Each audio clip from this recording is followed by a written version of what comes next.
சுவையான தேங்காய் பால் வெண்டைக்காய் குழம்பு. ஒரு 1/4 கிலோ வெண்டைக்காய் அலசி நறுக்கி கொஞ்சமாக எண்ணெய் சேர்த்து வதக்கி எடுத்து வச்சுருங்க. அதே வானிலையில் ஒரு 2 டேபிள் ஸ்பூன் எண்ணெய் சேர்த்து கடுகு, 2 காஞ்ச மிளகாய், ஒரு கைப்பிடி அளவுக்கு சின்ன வெங்காயம் நறுக்கி சேர்த்து கொஞ்சம் கருவேப்பிலை சேர்த்து வதக்கிடுங்க. வெங்காயம் வதங்கினதும் 2 பழமான தக்காளி நறுக்கி அதில் சேர்த்து நல்லா வதக்கிடலாம். தக்காளி நல்லா வதங்கினதும் கொஞ்சம் மஞ்சள் தூள், ஒரு 2-3 டேபிள் ஸ்பூன் மிளகாய்த்தூள் குழம்புக்கு ஏற்ற மாதிரி சேர்த்து கொஞ்சம் உப்பு சேர்த்து நல்லா வதக்கிடுங்க. அந்த எண்ணெயிலே வதக்கினதுக்கப்புறமா நாம் புளித்தண்ணி, அதற்கு தேவையான அளவுக்கு ஒரு புளித்தண்ணி சேர்த்துக்கோங்க. ஒரு 1/2 கப்பு போல் திக்கான புளித்தண்ணி, அது கூட நீங்கள் ஒரு 2 கப்பு தண்ணீர் சேர்த்துக்கலாம். சேர்த்து நல்லா ஒரு 5 நிமிஷம் போல் நல்லா கொதிக்க விடுங்க.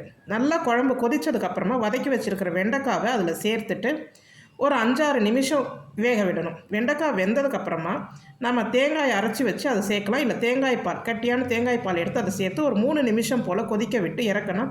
சுவையான வெண்டைக்காய் குழம்பு ரெடி.